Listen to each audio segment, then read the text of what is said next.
Rate पर लगी ई cap खत्म होने के बाद डॉलर पाकिस्तानी रुपए के मुकाबले में तारीख की बुलंद तरीन सतह पर पहुंच गया। कारोबारी हफ्ते के चौथे रोज इंटरबैंक में डॉलर की कीमत में 24 रुपए 11 पैसे रिकॉर्ड इजाफा हुआ। अमेरिकी करेंसी 255 रुपए पर ट्रेड करने लगी।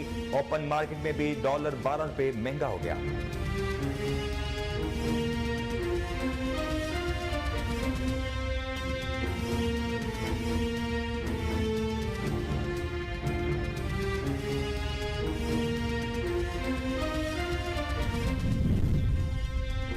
सदर मुमलिकत डॉक्टर आरफ अलवी की चेयरमैन पाकिस्तान तहरीक इंसाफ और साबिक वजीर आजम इमरान खान से चंद घंटों में दूसरी मुलाकात। सियासी सूरत-ए-हाल पर तबादला ख्याल किया गया। मुलाकात के दौरान चेयरमैन पीटीआई इमरान खान ने पंजाब और खैबर पख्तूनख्वा के गवर्नर्स की तरफ से इलेक्शन की तारीख न देने पर तशवीश का इजहार किया। गुज़िश्ता रोज सदर डॉक्टर आरफ अलवी लाहौर के दौरे पर पहुंचे थे।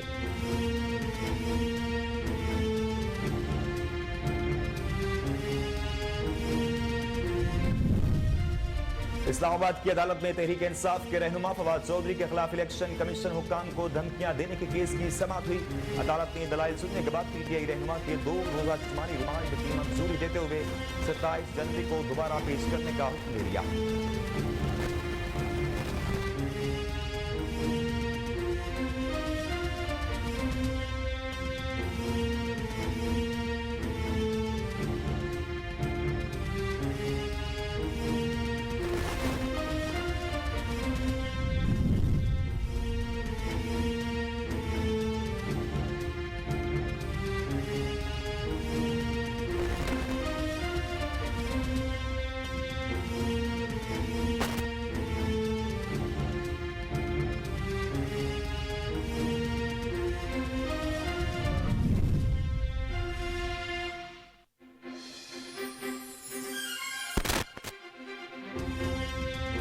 मुस्लिम लीग नून की सीनियर नायब सदर मरियम नवाज वतन वापसी के लिए आज लंदन से रवाना होंगी। दुबई में एक रोज क्याम के बाद हफ्ते की शाम लाहौर पहुंचेगी। मरियम नवाज अब चीफ ऑर्गेनाइजर की हैसियत से इंतखाबी मुहिम में पेश रहने के साथ पार्टी को भी मुनज़्ज़म करेंगी।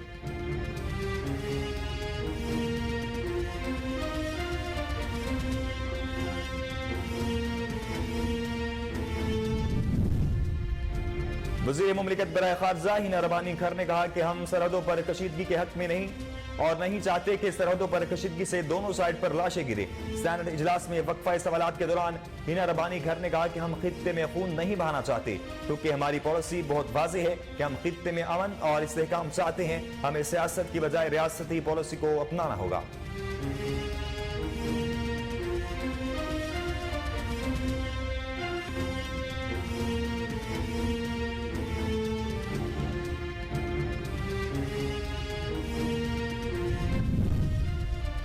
भारत के नाम निहाद योम जमहूरिया पर पाकिस्तान समेत दुनिया भर में कश्मीरी आज योम स्याह मना रहे हैं। मकबूजा वादी में मुकम्मल हड़ताल का ऐलान किया गया। वज़ीर आज़म आज़ाद कश्मीर तनवीर रियास ने कहा कि भारत का योम जमहूरियत हमारे लिए योम स्याह है। दुनिया भर में मुकीम कश्मीरी पाकिस्तानी योम स्याह मना रहे हैं। भारत दुनिया के सामने जमहूरी मुल्क होने का दावा करता है, लेकिन भारत में अक़लियतें महफूज नहीं।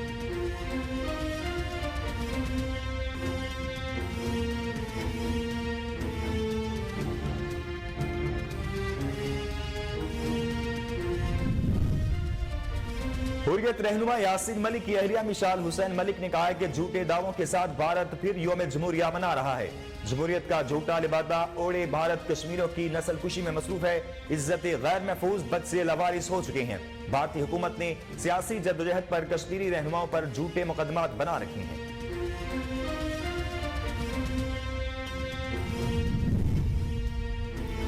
इमरान खान ने पाकिस्तान की तकदीर के साथ खेला है। वफाकी वजीर जवेद लतीफ ने प्रेस कॉन्फ्रेंस करते हुए कहा कि पिछले 4 साल की हुकूमत में लोगों को गिरफ्तार करना और छोड़ने का काम किया गया। अगर ऐसा है तो फिर हर जमात अपनी अदालत लगाएगी और खुद फैसला करेगी। कहा कि मुसल्लह होकर दबाव में लाकर फैसले करना है तो हर जमात को आजादी मिलनी चाहिए। आज भी इमरान खान की सहूलतकारी की जा रही है।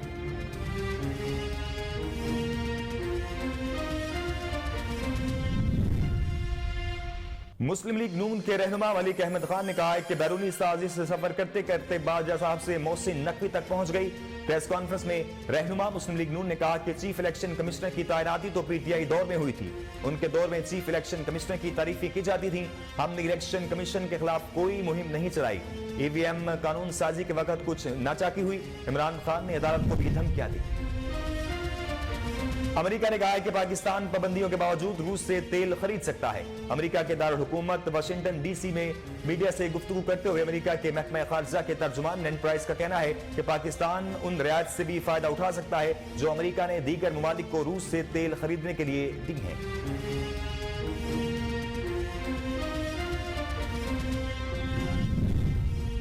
पंजाब के मैदानी इलाकों में शदीद धुंध। मोटरवे पुलिस के मुताबिक शदीद धुंध के बायस लाहौर इस्लामाबाद मोटरवे M2 ठोकर न्याज बेग से कोट मोमिन तक, पिंडी भट्टियां फैसलाबाद मोटरवे M3 जड़ावाला से फैजपुर तक, जबकि सियालकोट लाहौर मोटरवे M11 कालाशाह खाकू से समड़ियाल तक बंद कर दी गई।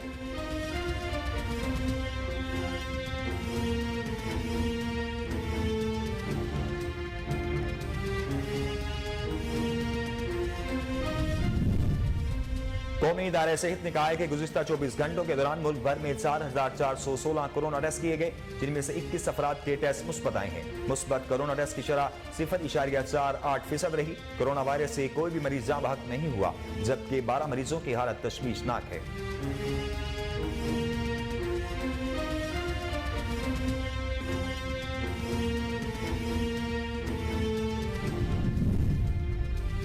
और अफगानिस्तान में खून जमा देने वाली सर्दी ने 175 अफराद की जान ले ली।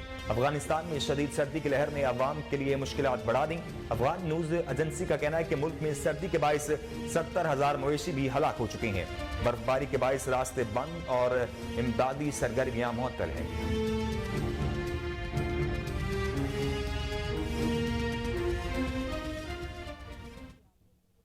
अस्सलामु अलैकुम, कोहिनूर न्यूज के साथ मैं हूं नासिर मिनहास। हेडलाइंस आपने जानी। न्यूज बुलेटिन का आगाज करेंगे एक ब्रेक के बाद।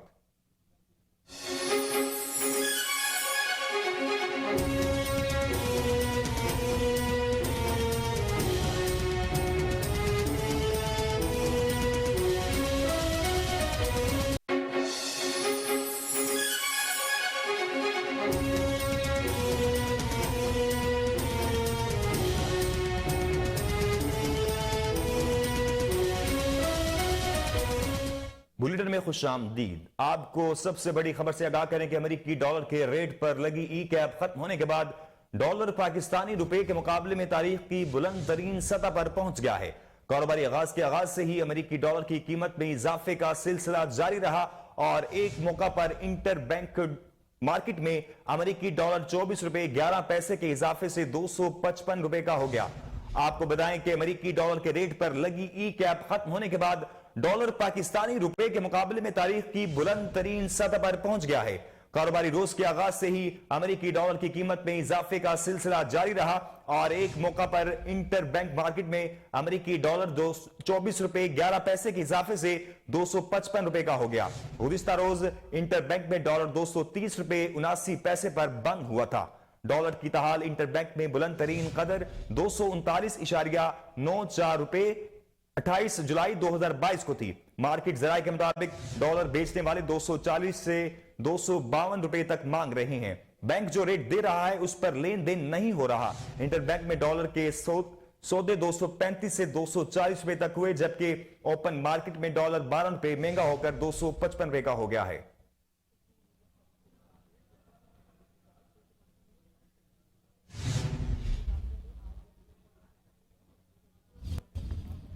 सदर मुमलिकत डॉक्टर आरिफ अलवी ने चेयरमैन पाकिस्तान तहरीक इंसाफ और साबिक वज़ीर आज़म इमरान खान से चंद घंटों में दूसरी मुलाकात की है। सदर डॉक्टर आरिफ अलवी और इमरान खान के दरमियान होने वाली मुलाकात में सियासी सूरत-ए-हाल पर तबादला ख्याल किया गया। मुलाकात के दौरान चेयरमैन पीटीआई इमरान खान ने पंजाब और खैबर पख्तूनख्वा के गवर्नर्स की तरफ से इलेक्शन की तारीख न देने पर तशवीश का इजहार किया है। गुज़िश्ता रोज सदर मुमलिकत डॉक्टर आरिफ अलवी लाहौर के दौरे पर पहुंचे थे, जहां उन्होंने चेयरमैन पाकिस्तान तहरीक इंसाफ इमरान खान से जमान पार्क में उनकी रिहाइशगाह पर मुलाकात की। सदर डॉक्टर आरिफ अलवी ने चंद घंटों बाद इमरान खान से उनकी रिहाइशगाह पर एक और मुलाकात की।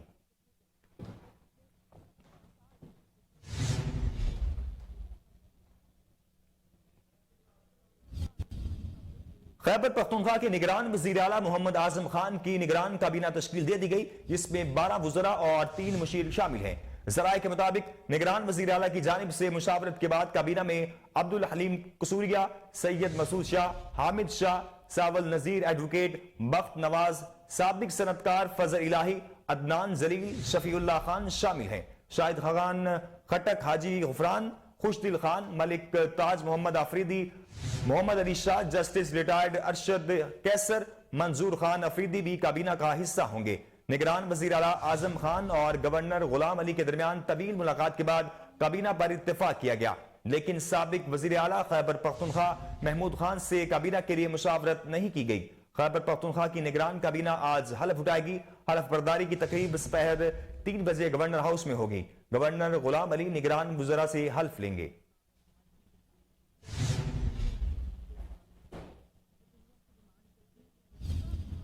वज़ीर मुमलिकत बराए खारजा हिना रबानी खर ने कहा कि हम सरहदों पर कशीदगी के हक में हरगिज नहीं और नहीं चाहते कि सरहदों पर कशीदगी से दोनों साइड पर लाशें गिरें। सेनेट इजलास में वक्फा सवालात के दौरान हिना रबानी खर ने कहा कि हम खित्ते में खून नहीं बहाना चाहते, क्योंकि हमारी पॉलिसी बहुत वाज़ेह है कि हम खित्ते में अमन और इस्तेहकाम चाहते हैं। हमें सियासत की बजाय रियासती पॉलिसी को अपनाना होगा। उन्होंने कहा कि पाकिस्तान में अक़लियतों को मुकम्मल मजहबी तहफ़्फ़ुज़ हासिल है, लेकिन भारत में अक़लियतों के साथ बहुत बुरा सलूक हो रहा है। हिना रबानी खर ने कहा कि भारत के मनफी रवैये के बावजूद पाकिस्तान अमन की राह पर चलना चाहता है। LOC पर पाकिस्तान भारत के मबैन कशीदगी में कमी आई है। वज़ीर मुमलिकत बराए खारजा ने कहा कि मोदी से मुतल्लिक BBC की डॉक्यूमेंट्री सबूत है।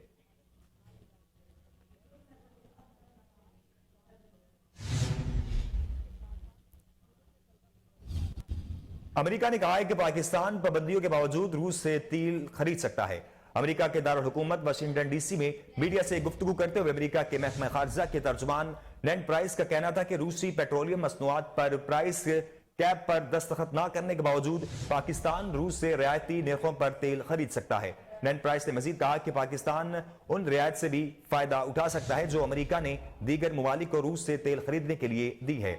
नैंड प्राइस ने मजीद कहा कि हमने मुख्तलिफ ममालिक को इससे फायदा उठाने की तरगीब दी है, हत्ता कि उन ममालिक को भी जिन्होंने कीमतों की हद पर बाज़ाब्ता तौर पर दस्तखत नहीं किए, ताकि वो दूसरे ममालिक की बजाय बाद सूरतों में रूस से बड़ी रियायत पर तेल खरीद सकें। नैंड प्राइस ने मजीद कहा कि अमेरिका ने G7 समेत दीगर ममालिक के साथ मिलकर रूस से तेल की खरीदारी के बारे में प्राइस कैप का तरीकाकार अपनाया है।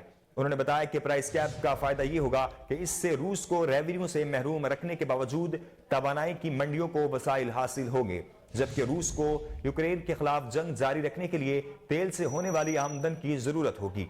नैंड प्राइस ने मजीद कहा कि हमने जानबूझकर रूसी तेल पर पाबंदी आयद नहीं की, बल्कि अब यह प्राइस कैप का मामला है। अमेरिका वाज़े तौर पर कह चुका है कि यह वक्त रूस के साथ इक्तिसादी सरगर्मियां बढ़ाने का नहीं है। हमारा मानना है कि तवानाई की आलमी मंडियों में वसाइल की मौजूदगी और उन्हें अच्छी तरह सप्लाई करने की जरूरत है, और हम ये भी समझते हैं कि प्राइस कैप उन मकासद के हुसूल के लिए तरीकाकार फराहम करता है।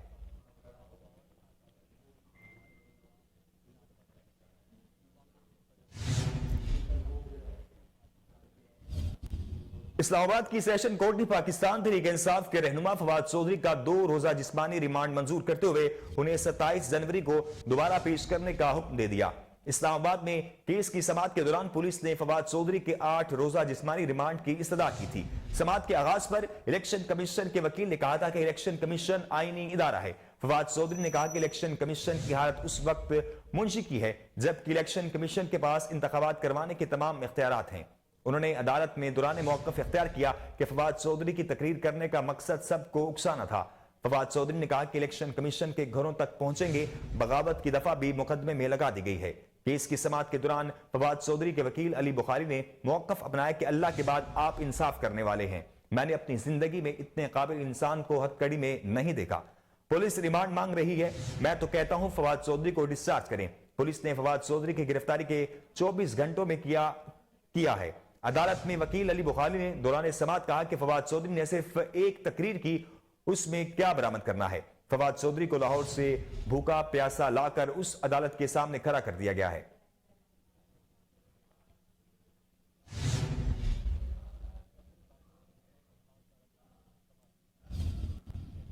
माहिर कानून इत्तेजाज अहसन का कहना है कि सियासी शख्सियत को चेहरा ढांप कर पेश करना इंसानियत की तजलील है। इलेक्शन कमीशन कोई रियासती इदारा नहीं, ना ही बगावत का मुकदमा दर्ज कर सकता है। रहनुमा पीपल्स पार्टी इत्तेजाज अहसन ने कहा कि इलेक्शन कमीशन इंतजामी इदारा है। फवाद चौधरी के खिलाफ रियासती बगावत का मुकदमा दर्ज था, तो क्या इलेक्शन कमीशन रियासती इदारा है? उन्होंने कहा कि इलेक्शन कमीशन कोई रियासती इदारा नहीं, ना ही बगावत का मुकदमा दर्ज कर सकता है। इलेक्शन कमीशन की जानिब से फवाद चौधरी पर रियासती बगावत का मुकदमा दर्ज करना अफसोसनाक है। उनका कहना है कि चेहरा उनका छुपाना जाना, जिसकी शनाख्त परेड होनी चाहिए। फवाद चौधरी का चेहरा जिस मसलिहत के तहत भी छुपाया गया, अफसोसनाक है। फवाद चौधरी सियासी शख्सियत के साथ वकील भी हैं, उनकी एक शनाख्त है। अदालत में सियासी शख्सियत को चेहरा ढांप कर पेश करना इंसानियत की तजलील है।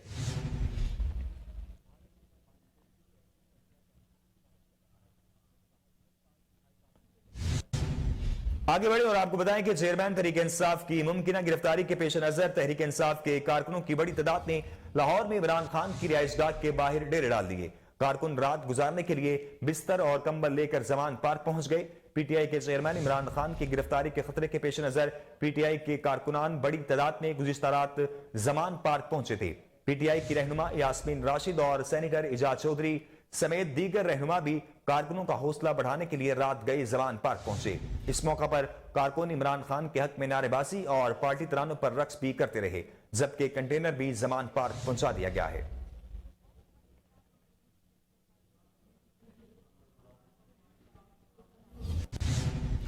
मुस्लिम लीग नून की सीनियर नायब सदर मरियम नवाज वतन वापसी के लिए आज लंदन से रवाना होंगी।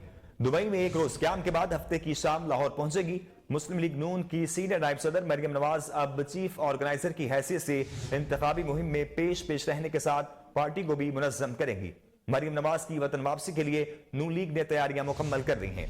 हर एमपीए और एमएनए 1000 कारकुनान को लेकर एयरपोर्ट पहुंचेगा। मरियम नवाज की वतन वापसी के मौका पर शहर को इस्तकबालिया बैनर्स और पोस्टर से सजाए का आगाज कर दिया गया है।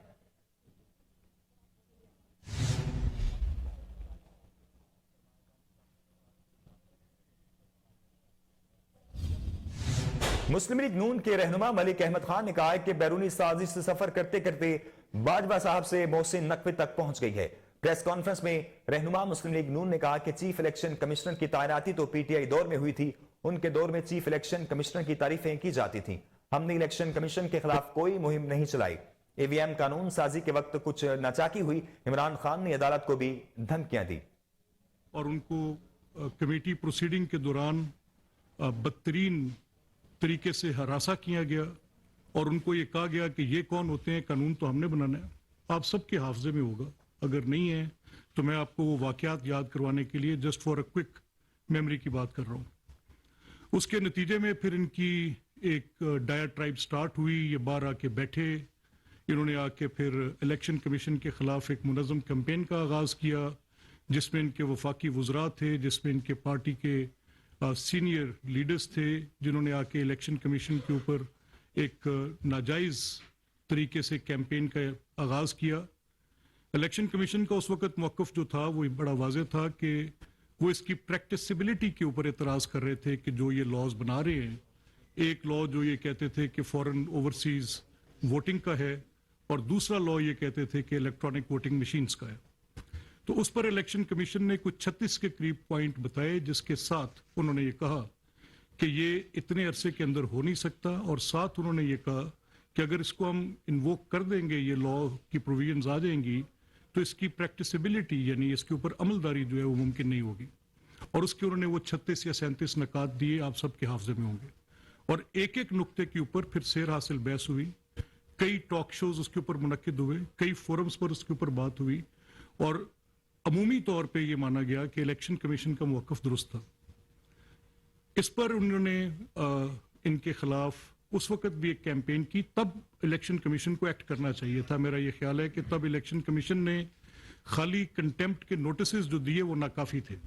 जब आप थ्रेट करते हैं किसी को, जब आप एक क्रिमिनल इंटेंट के साथ थ्रेट करते हैं, जब आप कहते हैं किसी पब्लिक फंक्शनरी को, जब आप कहते हैं कि मैं आपके घर तक जाऊंगा और मैं आपके बच्चों को नहीं छोड़ूंगा, आप मुझे इसका मतलब बताएं। क्या ये जुर्म जो है ये जमहूरियत है? क्या किसी को धमकी देना जमहूरियत है? आपका एतराज क्या है? आपका एतराज ये है इमरान खान ये एतराज कल कर रहे थे, मैंने उनकी स्पीच सुनी। उनका कल ये एतराज था इमरान का, वो कह रहे थे कि इलेक्शन कमीशन हमारे खिलाफ फैसले देता है। अब इलेक्शन कमीशन के फैसले तो दो ही इनके खिलाफ आए। एक फैसला उनका इलेक्शन कमीशन का, मैंने जैसे आपसे पहले अर्ज किया, डस्का का इलेक्शन था, वो एक पूरी तारीख है। वो डस्का का इलेक्शन फैसला सिर्फ इलेक्शन कमीशन का नहीं है। उस डस्का के फैसले पे, इलेक्शन के फैसले पे सुप्रीम कोर्ट ऑफ पाकिस्तान ने भी उसको वापस भेजा और एक रीपोल कराया। मैं आपको उन तारीखों की, अखबारात की तफसीलात देता हूं जिसमें आप देखेंगे कि इन्होंने सुप्रीम कोर्ट के ऊपर भी यही एक अंदाज अपनाया, उनको भी धमकियां दी। सुप्रीम कोर्ट को कहा कि बायस है, सुप्रीम कोर्ट को कहा कि ये लॉबसाइडेड है, सुप्रीम कोर्ट को कहा कि यहां पर इंसाफ का कत्ल हुआ है। यानी जो फैसला मेरे हक में आए, तहरीक इंसाफ के और इमरान खान के हक में आए, वो फैसला काबिल कबूल, और जो फैसला उनके खिलाफ आए वो शख्स मुल्क दुश्मन भी है, वो शख्स मुल्क का गद्दार भी है, वो शख्स इंसाफ का कत्ल भी करता है, भले से वो सुप्रीम कोर्ट हो, भले से वो इलेक्शन कमीशन हो। अब डस्का के इलेक्शन में पाकिस्तान की तारीख की बदतरीन धांधली इमरान की गवर्नमेंट में, इमरान वजीर आजम थे और उनके जो उस्मान बुजदार थे वो उस वक्त वहां पे वजीर आला थे। वजीर आला के उनके प्रिंसिपल सेक्रेटरी थे ताहिर खुर्शीद, और ताहिर खुर्शीद उस ऑपरेशन के इंचार्ज थे। एक इलेक्शन जो उनके दामाद जीते, ये तहरीक इंसाफ को पंजाब में कुछ दामादों की बड़ी हमायत हासिल है। एक दामाद वो थे जो कि प्रिंसिपल सेक्रेटरी के दामाद थे, और एक आजकल और दामाद का बड़ा चर्चा है। मैं तो बड़ी कैंडिड बात करने वाला आदमी हूं, जो मेरे पास आया मैं आपके सामने बड़ा फ्रैंकली रख दूंगा, और जो मैं ऑनेस्टली समझता हूं वो दुरुस्त है, वो मैं आपके सामने बात करते हुए हिचकिचाऊंगा नहीं कि किसी कॉन्सिक्वेंस की। ठीक है, ठीक हो गया।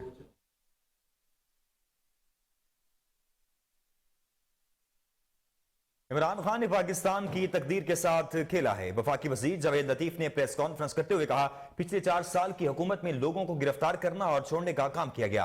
अगर ऐसा है तो फिर हर जमात अपनी अदालत लगाएगी और खुद फैसले करेगी। कहा कि मुसल्ला होकर दबाव डालकर फैसले करना है तो हर जमात को आजादी मिलनी चाहिए। आज भी इमरान खान की सहूलतकारी की जा रही है। पॉलिसी एक बयानिया कहा जाता है,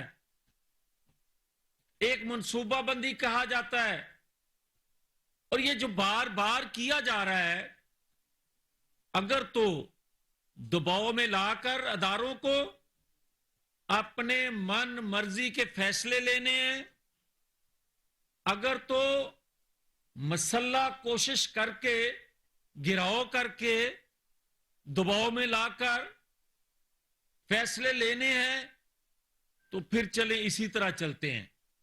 अगर दबाव में, अगर गाली देके ही पाकिस्तान के अंदर निजाम ने चलना है, तो फिर हर जमात को आजादी दे दें, फिर कानून नाम की कोई चीज ना रहने दें, कोई अदालतें, कोई अदारे ना रहने दें। जो तकड़ा होगा वो अपना निजाम ले आएगा, अपना इंसाफ ले आएगा, अपनी अदालतें लगा लेगा, और ना कोई मईशत को पूछेगा, ना कोई महंगाई का जिक्र करेगा, ना कोई बेरोजगारी का जिक्र करेगा, और ना ही कोई सफारतकारी का। बल्कि हम उस जंगल में चले जाएंगे जहां पाकिस्तान मुखालिफ कुव्वतों का ख्वाहिश तस्वर है, और इस तस्वर ख्वाहिश को पूरा कौन कर रहा है? आप मुझे ये बताएं। मुझे बड़ा अच्छा लगा और बड़ी खुशी है, मुझे नाज है, पाकिस्तानी कौम को नाज है कि हमारे इंटेलिजेंस अदारे सरहद पार पाकिस्तान के खिलाफ होने वाली मनसूबाबंदी को जान रहे हैं, पहचान रहे हैं, नोट कर रहे हैं और उसको पब्लिक कर रहे हैं। मगर मुझे ये शिकायत है कि मेरे इंटेलिजेंस अदारे, मेरे पाकिस्तान के इंटेलिजेंस अदारों के पास ये खबर नहीं थी 2011 में जब इसको लॉन्च किया जा रहा था कि ये प्ले बॉय है। किसी के जहन में, किसी के इल्म में ये बात नहीं थी कि ये दूसरे की पॉकेट पे हाथ रखता है और 2-4